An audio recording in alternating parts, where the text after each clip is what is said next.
Get me that signal. We need more power.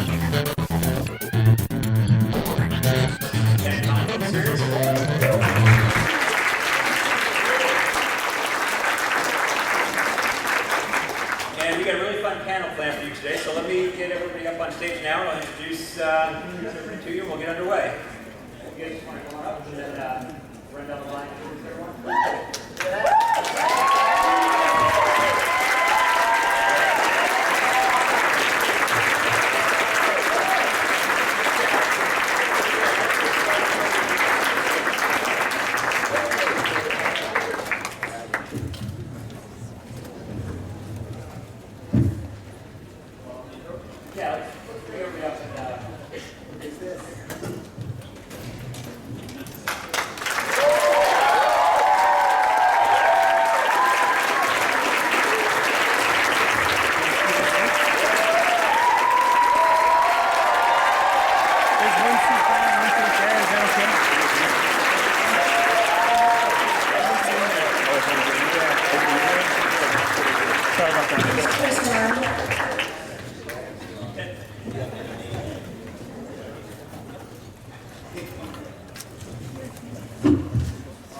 Necessary for everybody, but let's get this going. So, directly to my left is Denton Tipton, the editor on the X-Files comic.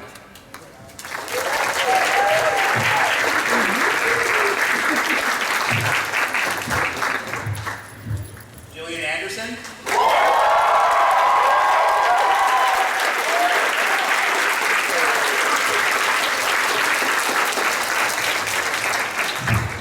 The reason all of us are here today is Mr. Chris Carter.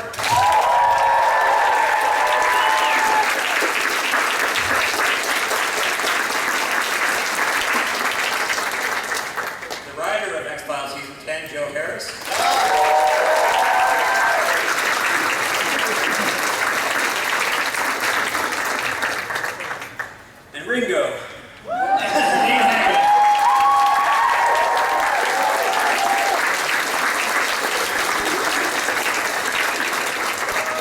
So quick question before we begin. How many of you were in Hall H yesterday for the X-Files 20th panel? How many of you tried to get in, couldn't get in? Happy to have all of you. And then one more question. How many of you have read the X-Files Season 10 comic? Excellent. So what I want to do, I want us to talk about the comic book quickly, but then we obviously want to get to the Q&A because it's not every day we have people like Gillian and Chris and Dean on these kinds of panels. You know, typically we go up and talk about comics. I want everybody to have a chance to ask them questions and have some fun. So, quickly before we start, I just wanted to say, you know, the fact that we're doing the X-Files comic, we do a lot of licensed comics at IDW, and then most of them are based on, all of them are based on things that we like, but X-Files really holds a special place in my heart, as it does for all of you who are here. You know, I grew up watching, there was a show called Project Blue Book when I was a kid.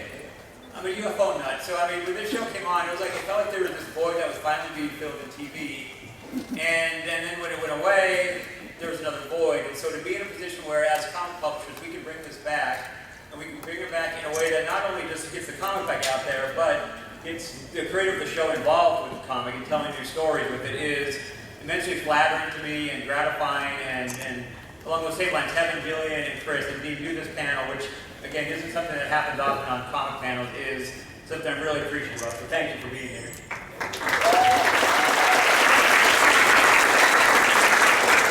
I was told I was going to moderate this panel, but in fact, it's going to be a Q&A where I get to ask the questions first. And so the first question, Chris, what the comic book? So this is part of the official canon of the X-Files. So this is season 10 of the season 9 of the series. This is technically season 10. Is that right? Well, that's what they're calling it.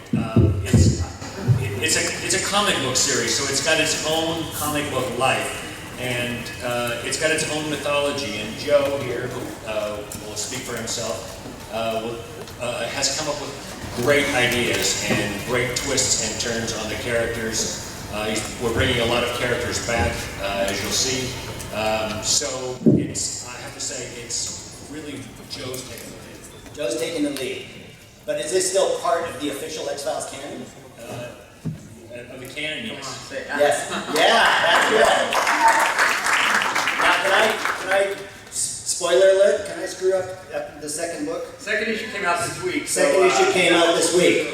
And what happens in the second issue is that the gunmen are back in it.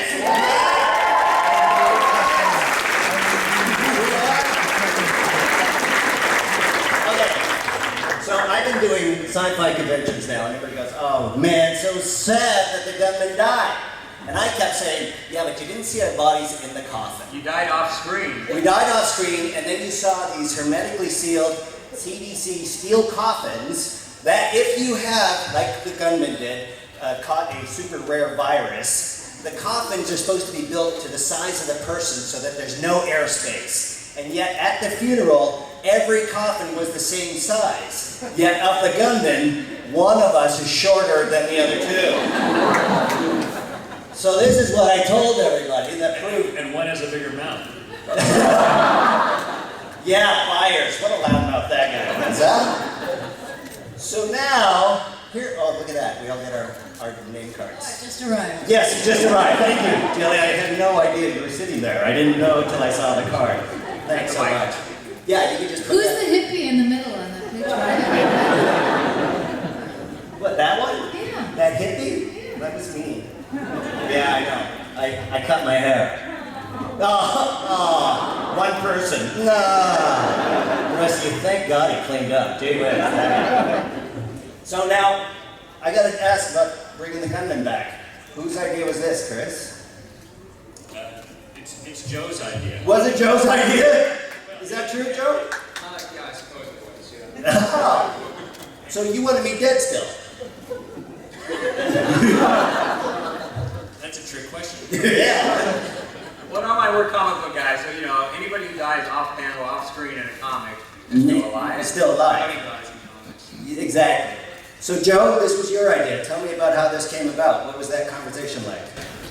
Pretty much, I think, early on when we were discussing what the book would entail, I think Chris and I were pretty much in agreement. We wanted to bring the Lone Gunmen back. You died off screen, so anything's possible. Right. I just think it was necessary. Part of the point of the story is to tell what's next, but also, bring back a lot of those old elements so that people can, get back to what they enjoy. They certainly enjoy you.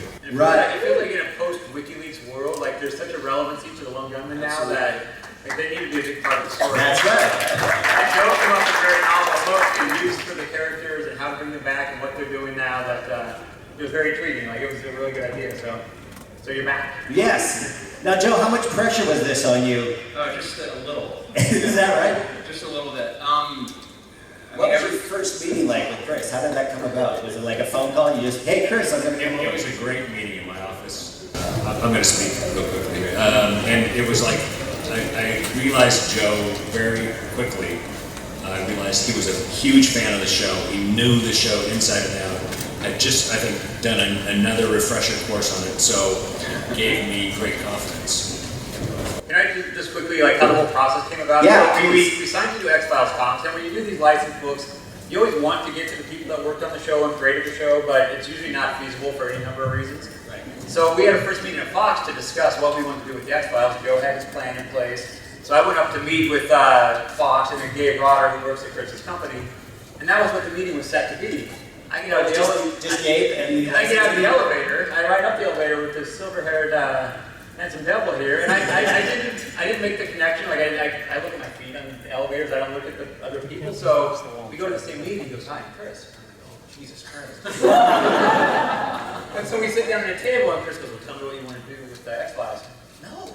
I can't do that. Like I please just read it and we can talk about it. But I couldn't sit there and tell the creator of the show what we wanted to do with his characters. Like it felt presumptuous and I was uncomfortable. Wow. So then, Chris, did you read it there in the office and go, yeah, that's good? I think we discussed it a little bit more, and then I think that we took it back and I studied it, and it just everything came together. You had some good tweaks to offer as well. Well, I mean, Very much so. I wanted to,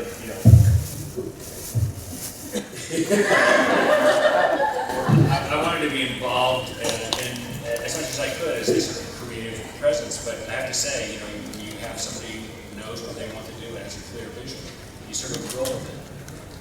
Wow.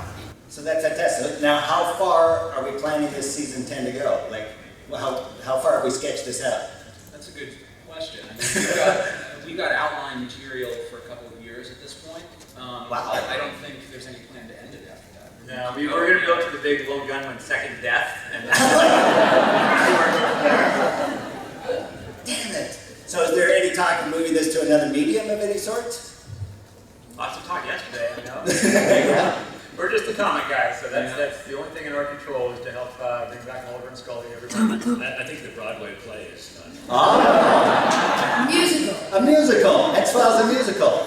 I cannot see it at all. Season 10 of musical. Oh, season 10 musical. Right. With the gunmen.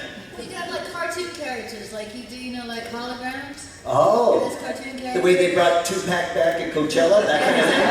Exactly, with the Lone Gunmen. With the Lone Gunmen in a Yeah. three-dimensional. I can see it now. Oh yeah, we'll just take footage from the old show. Can I say? Yeah.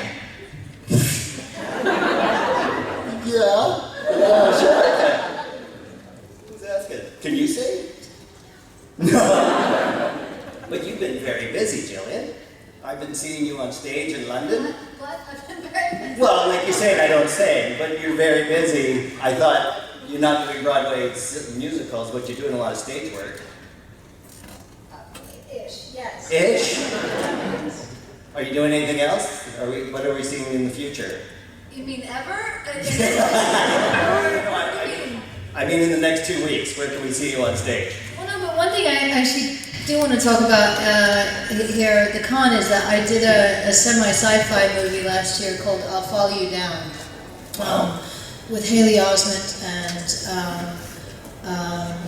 Victor Garber and Rufus Sewell. And there's a really good Facebook page that they've got going right now, but I think that you guys are really going to like it. So I'll talk about that. I want to hear about that. Well, you just heard about it.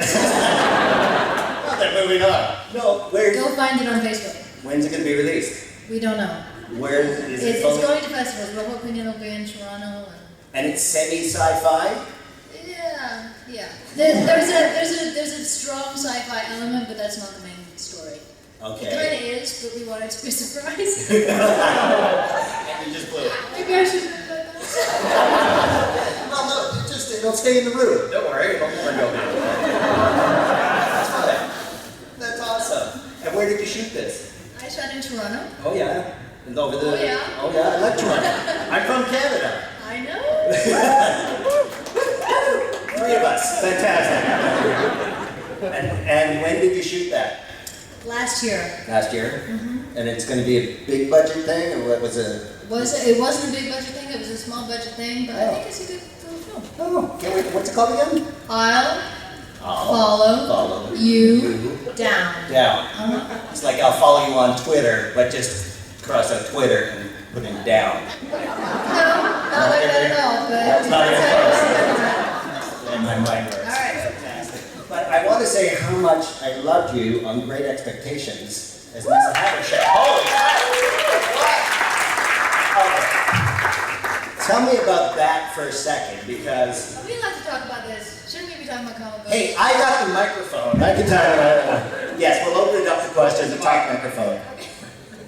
I just want to ask that question for a second, because I really get to see you. I just want to say that was an incredible performance. How did you come up with that? Because every time I've seen that, it's always been a cranky old lady in a rocking chair and the log burns her up. And this was this ephemeral, light being. It was like an incredible acting choice.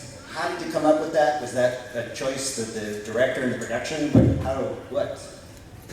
In brief, when I read a script, whatever comes into my head as I'm reading it is the way that I interpret it. And for whatever reason, that's how I could identify with her, and that's how she was. So from that point on, it was a matter of finding her voice and transporting it into the physical realm.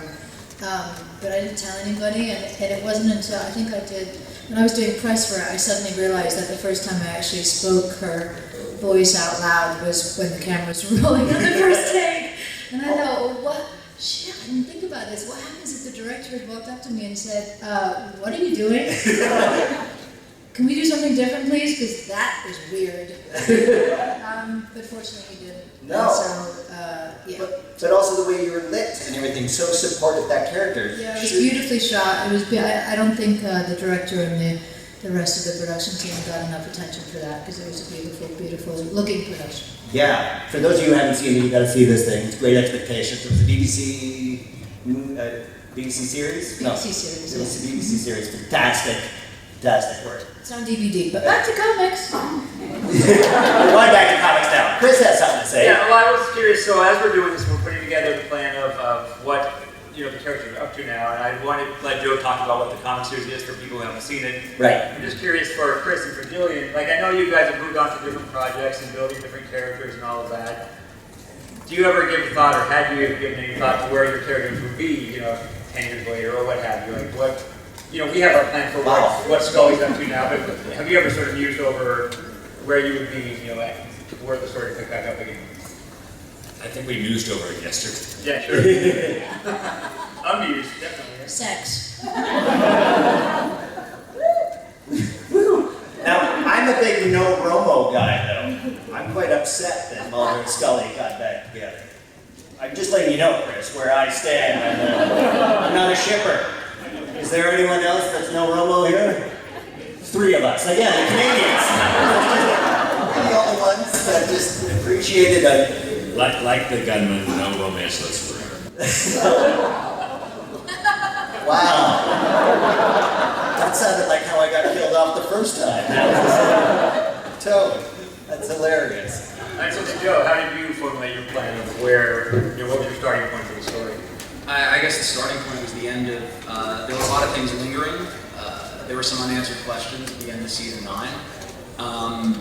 And for me, I just thought of some of the more intriguing elements that were driving these characters at the end, and how we could extrapolate from there. Dealing with the child, what happened to some of the elements of the conspiracy. I mean, we've seen, the syndicate are gone, but the tendrils are still out there. So there's a lot of little things to pick up and play with.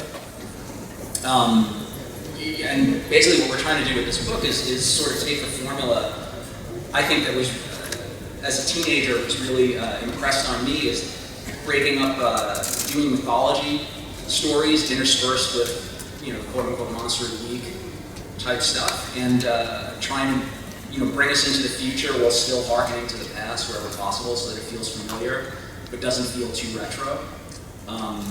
And that's pretty much the formula going forward. Well, now we're going to open it up to the floor. There's a microphone right there. If you have a question, please, maybe the baby Evan has a question that should bring it to the microphone. Either way, feel free to come up and ask questions, and we'll take it one at a time. Yes, you, with the lovely child. Oh, thank you. Yes. I just have to give you a quick that because of X-Files, I met my oldest and dearest friend, so thank you. They're a mutual love. And I guess it's not comic related, but is there any guest star that you regret not being able to get on the show as an actor?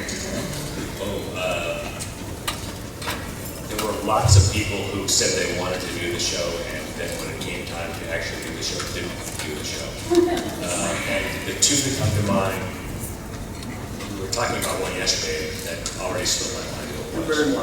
Drew Barrymore's, yeah, thank you. The other 2, at the same time, 2 actresses had approached me and said they wanted to do the show. And I wrote an episode for them, and one of them was Roseanne Barr. And the other one was Cher. And I think you guys probably know the episode I'm talking about. It's the black and white episode that actually has a Cher impersonator in it. It actually worked out better with the impersonator. And it actually worked out better with Roseanne Barr without her participating. And so I have to say there were 2 actresses I would have liked to have in the show, and I'm happy that it didn't work out. Thank you. You got him on the screen. Isn't he dead? Yes. Yeah, that's the cover of issue 3. So This is the cover of issue 3. This guy, here's another person coming back to life. Joe, is everybody coming back to life on this show? Lots of people are coming back in some way, shape, or form. There's going to be a little bit of an explanation, though. It's not as cut and dry as it seems, but for all intents and purposes, yeah. Right. That's one of my favorite things about what Joe's doing is you can't take anything at face value. It makes the comics that much more interesting for me. Yeah, well, we don't just want to retcon everything. I mean, as much as we want to see these characters again, I think you want to see these characters again. So it's about finding creative ways to bring them back that doesn't undo what's already been done, but lets us kind of bring you what it is you want. And that's going forward. I've got quite a few of those lined up. And my question is actually for you. How do you, I'm sure you've signed away the rights to the character of Scully, but how do you feel about having yourself interpreted by different artists? Do you ever see any of that work? How do you feel that your likeness is in their hands? It's a little odd, I have to say, just because I feel quite removed from the whole process. Not really a part of it in any way other than just saying, yes, this drawing looks okay, no, make those eyes a little bit smaller, that kind of thing. It's funny because on the first one where I was approving the head of Scully, I didn't realize that the rest of her was in a slinky dress with exposed boobs. That's okay, I can swim with that. So that was bizarre. It's So like that the rest of her. painting where it sort of grows and Yeah. you see what's going on. I would have liked to approve the breast though. So next time when you're. I approve the breast.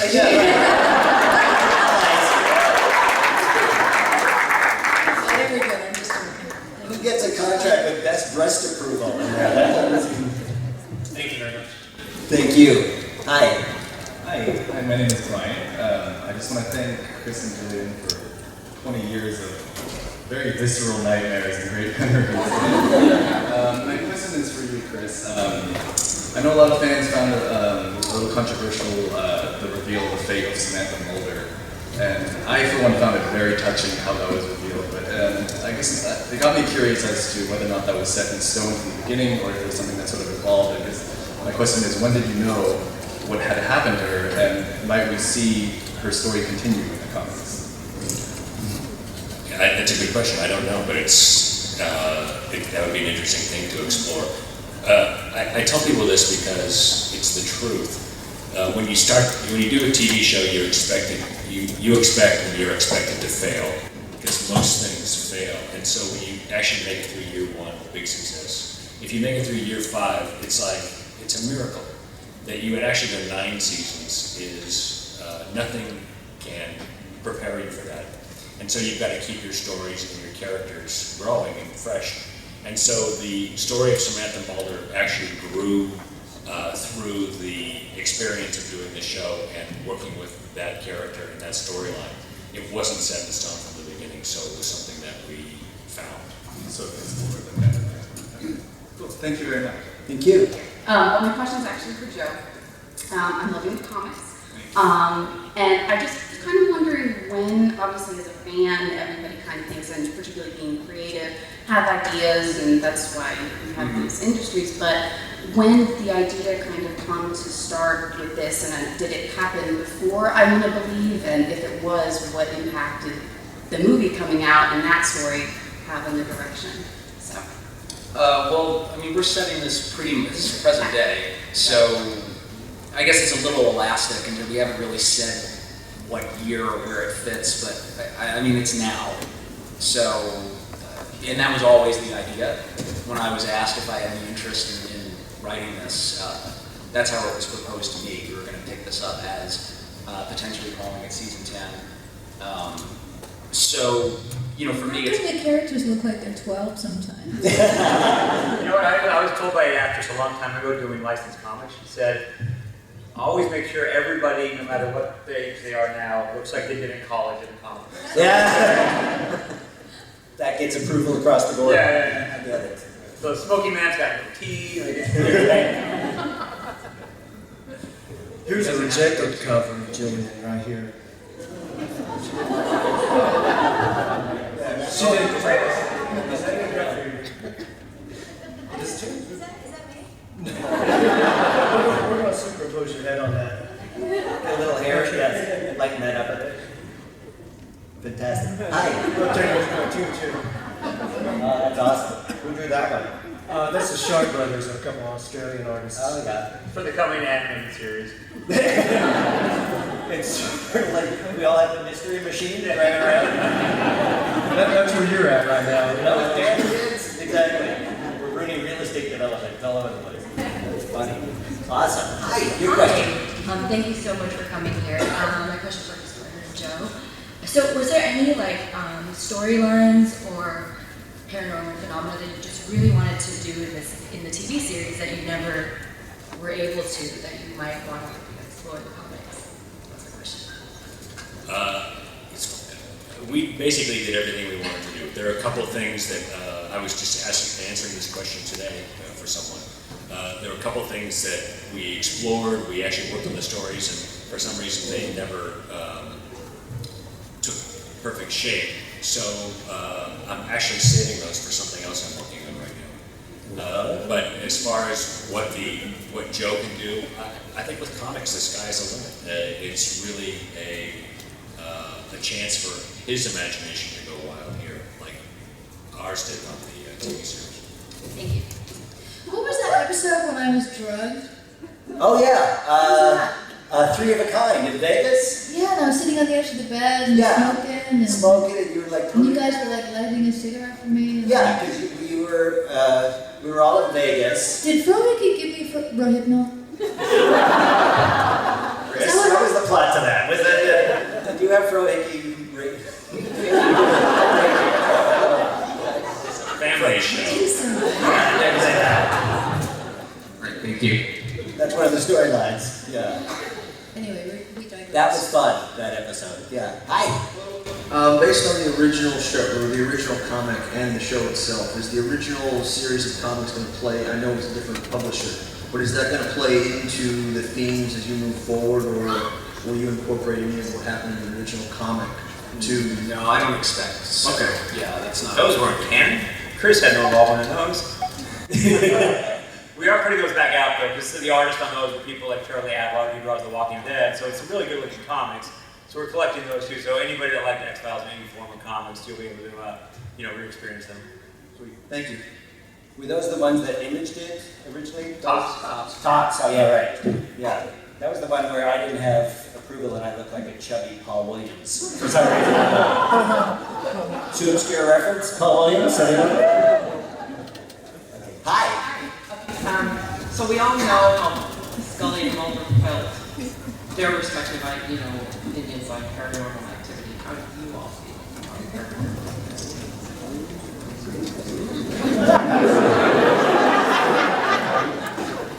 I thought it was a good movie.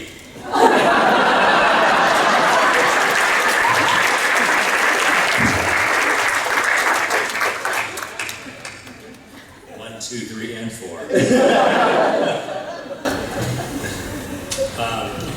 I'll answer the question. I've actually never had a paranormal experience, but I still say, if there are aliens, they owe me a visit, because I have been their biggest promoter in the last 20 years. And the thing is that I actually have had experiences, but if I talk about it, that will be the only thing that will be printed on any of the press about this panel today, so I'm going to. It's true, because I would think, we did a documentary on conspiracies and paranormal, and if I had any paranormal experience, everybody go, oh, Dean misses the show. No, see things. Never talk about it. Can I ask a quick, just sort of adjunct question to that? Earlier this year, there was that the citizens hearing on public disclosure in DC, where a lot of former military pilots and whatnot all got together and presented their evidence. Do you think in our lifetimes that there will be any sort of actual disclosure of something salient, that actually reveals anything, or is this all still just people talking? Is he an expert on this? Yeah, well, I know Stephen Bassett. I'm saying. Yeah, he's the guy who's in front of that we're heading toward that, or is it still just people speculating? Here's what I think. When Clinton took office, he went to his military brass and he said, I want 2 questions answered. One was about something and one was about the existence of aliens. and even he couldn't get a straight answer. So my feeling is that we'll never know exactly the truth. Right. And Richard Dolan, who's a big guy on this, thinks that our society is so fragile that if the government comes forward, then there's two questions that immediately come up. How did you keep it secret for so long, and how was the press part of that cover-up? And then if those two questions have to be answered, then all bets are off, sort of thing. So at that point, it seems that we're too long along the way for anybody to come up and go, oh yeah, they're there, right there, all the aliens. That would just start a whole avalanche of problems. Hey, what a great X-Files cowboy hat you have, sir. Thank you very much. That is hilarious. Oh my God. Yeah, I know, right? You can call me. You look like Owen Wilson from over here. Remember in Bad Blood? I don't know, but in Bad Blood, Owen Wilson. Luke Wilson. Yeah. I got Rick Grimes from Walking Dead the other day, but I went for that. What's a cowboy hat? It's the hat. Did you make that, or is that natural? Do you buck teeth?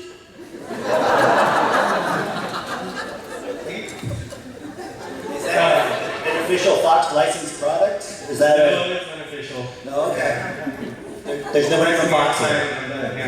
Oh yeah, you're the guy with us tied to your arms. We did a photo yesterday. I don't think that's what you leave your autograph. With the sneaky dress. Yeah.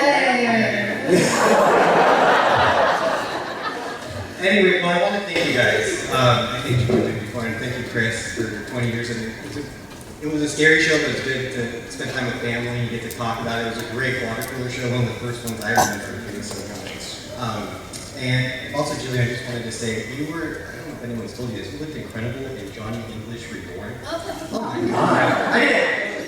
Is that Gillian Anderson in it? You're one of two people in America who saw that. Well, they're missing out. It was great. My questions for you, and thank you, IDW, for bringing X-Files back in such a grand way. Happy to do it. Thanks for supporting it. So two questions for you, Chris, and I don't know how much you can say about it. I've read two things on this thing called the internet. One, they're working on a new series, a TV show, and I don't know for what network or if there's a network for it yet. And then the other one is, I've heard they're remastering X-Files for Blu-ray, or they're in the works for it, and it might be coming out soon, but I don't know how much you guys can share on it. I'll answer the first question. Yes, I'm working on something new, and with any luck, could be announced soon. Secondly, I just had a conversation with a guy from Fox yesterday who said they're pushing for that Blu-ray release, but it hasn't been formalized, or it's not official, so stay tuned for that. But they are releasing it on HD. Oh, they are? Okay, great. Thank you, guys. Thank you. Hi. Hello. Now, two real quick questions. For Gillian, when you first realized you got the role and you first realized your name was going to be Scully, what were your initial thoughts on that? I had no frame of reference for that name, so it was just a name like any other name. It wasn't weird to me. Is it weird all these years later that people probably still refer to you as Scully? They don't often. They tell me that they've named their pets after. So it's kind of about the extent of it. And Chris, real quick, with the Cancer Man episodes, with the Cigarette Smoking Man episodes, as I rewatched them on Netflix, it seems like there's a bit of a strategy to how you place those throughout the season. Can you talk a little bit about how did you plan those episodes along with the rest of the season? During the TV show? Yes, during the show. That storytelling actually took shape in the second season with Colony and Endgame, when we realized we had something more interesting story to tell with the mythology. And so I think we did about 6 of those a season, and it just gave us a chance to explore those characters and David and Gillian's relationships in more interesting ways. So that's how. It means that we need more time.